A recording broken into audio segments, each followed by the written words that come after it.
Hi, in today's episode, we're going to talk about what it is to be a salesperson, what it is to be a great salesperson, right?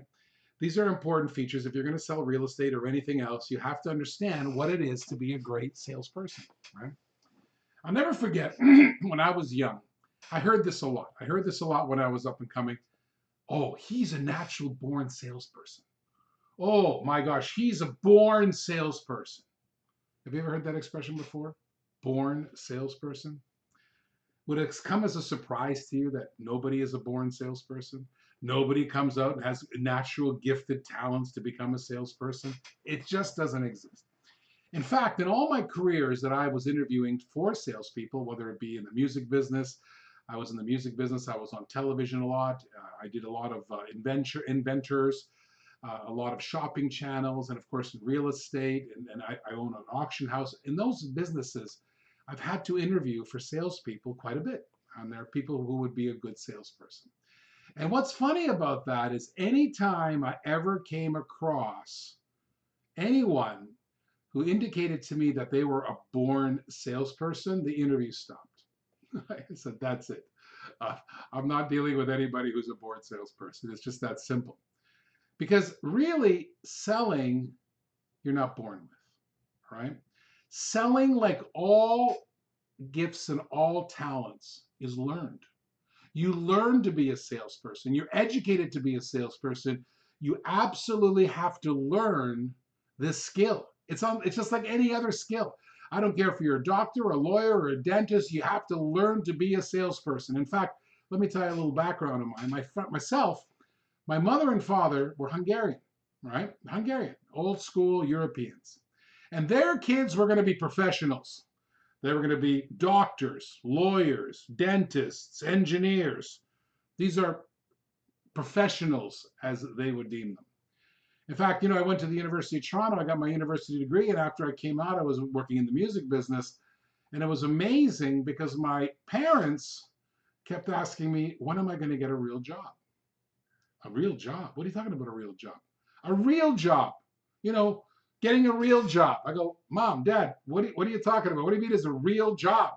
I make like 5 times the amount of money my father makes. So I don't understand what's going on. The reason salespeople, when my parents were growing up, had kind of had a negative reputation. In fact, I heard things like, oh, it's a used car salesman. I was actually in a dealership the other day with my brother. And my gosh, I sat there watching interactions between salespeople and their customers. Like, oh my gosh, now I know what they're talking about. It felt so creepy and slimy and icky. It felt icky in there.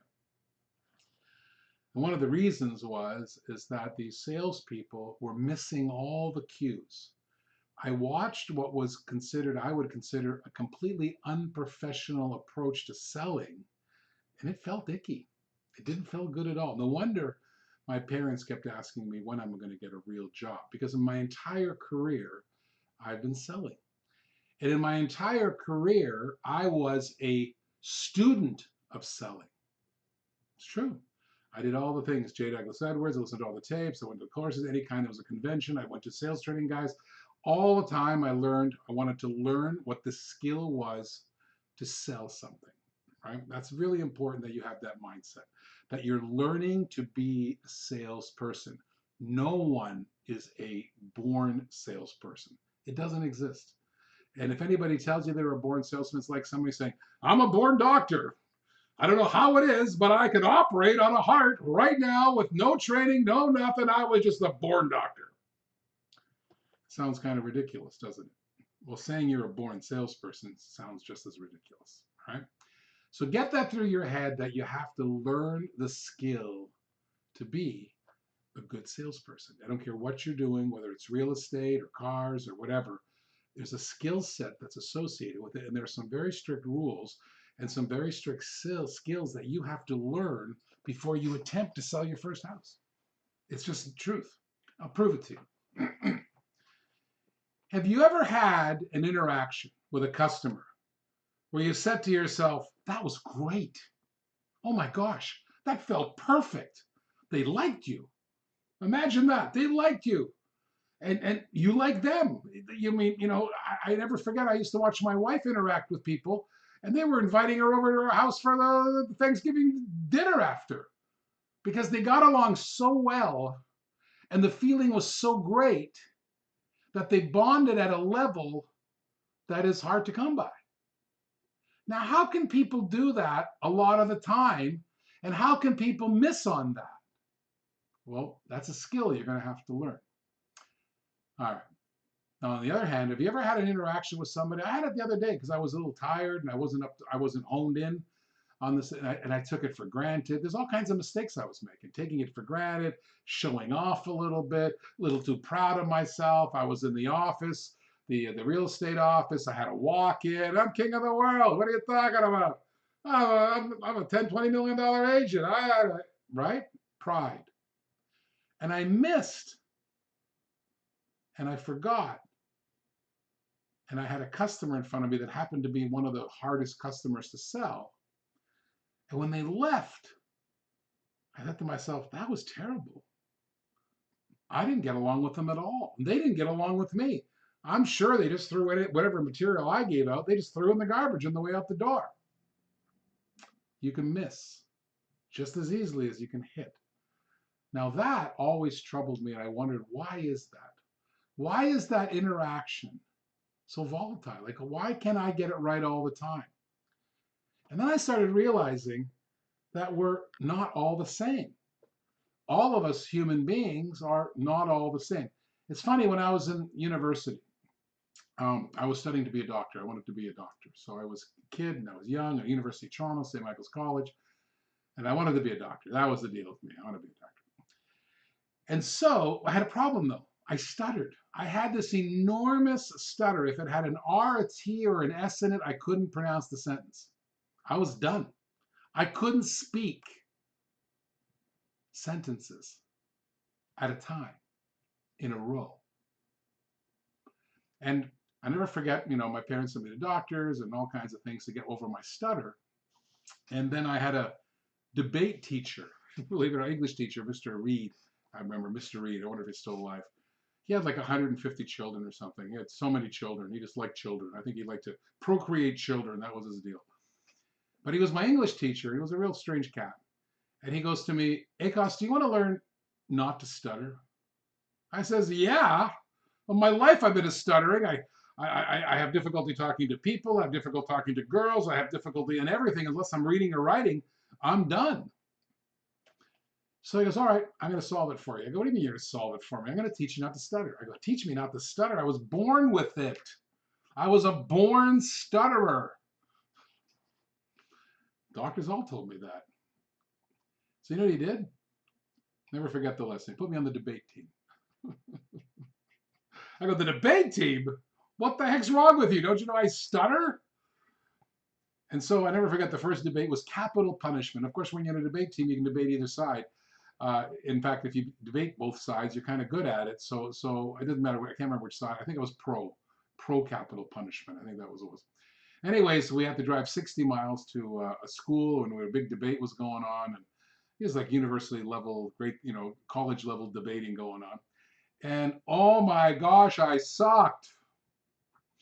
All the way home for 60 miles, I was in the front seat. I wanted to beat my English teacher up because he humiliated me. I was humiliated. Like I've never been humiliated in my life. I said to him, "Are you feel good now? You made fun of me. Everybody made fun of me. I couldn't speak a sentence and I'm on the freaking debate team." He listened. And he said to me, after I stopped yelling, I guess, and calmed down because I was out of breath. I was exhausted from being mad. 60 miles. So he says, okay, you ready to fix it? I just wanted to hit him. So I'm going to fix it for you. I noticed that when you read, you're okay. But when you speak freely, you're not. So when your eyes are reading the words off the page, you sound like you don't stutter. But the second you look up and start talking, you have a severe stutter. All the doctors and everybody else hadn't noticed that. And I go, you're right. Oh my gosh. So next week when we go to the debate team, I go, next week? We're doing this again? Yep. He said, I think it was birth control the next, they always take the big topics. He goes, I want you to do the entire debate, write it down. And I don't ever want you to look up. I want you to read the word on the tape on the page. And he taught me that simple thing. The truth is, my mind was racing faster than my mouth kept up, I guess. So when you're reading, you slow down. And what's amazing, Mr. Reed, he solved my stuttering problem in literally, I don't know, 4, 5, 6 weeks of debating. My entire life, the first 18 years of my life, I had always had it and I was never able to shake it. Because I learned not to stutter. And then I went on to have a 30-year television career in front of a live television camera, not taped where you could edit it, live TV. So I am a big believer of learning your skills and unlearning bad habits, learning good habits. So I want you to get those principles through your head. Selling is a skill you must learn.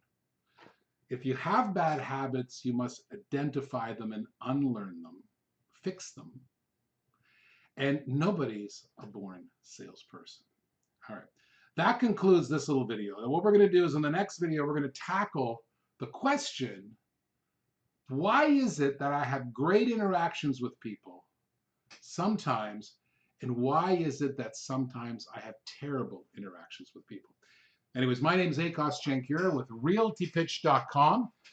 There, if you have any questions, if you want to email us, you can email me at akos.jankura@gmail.com, akos.jankura@gmail.com. I'm available on Facebook at Akos Jankura, and my phone number is 727-773-7829, 727-773-7829. If you need any training or help, or you're stuck with something, and if I can help you out, I'll give you a hand. Anyway, signing off for realtypitch.com.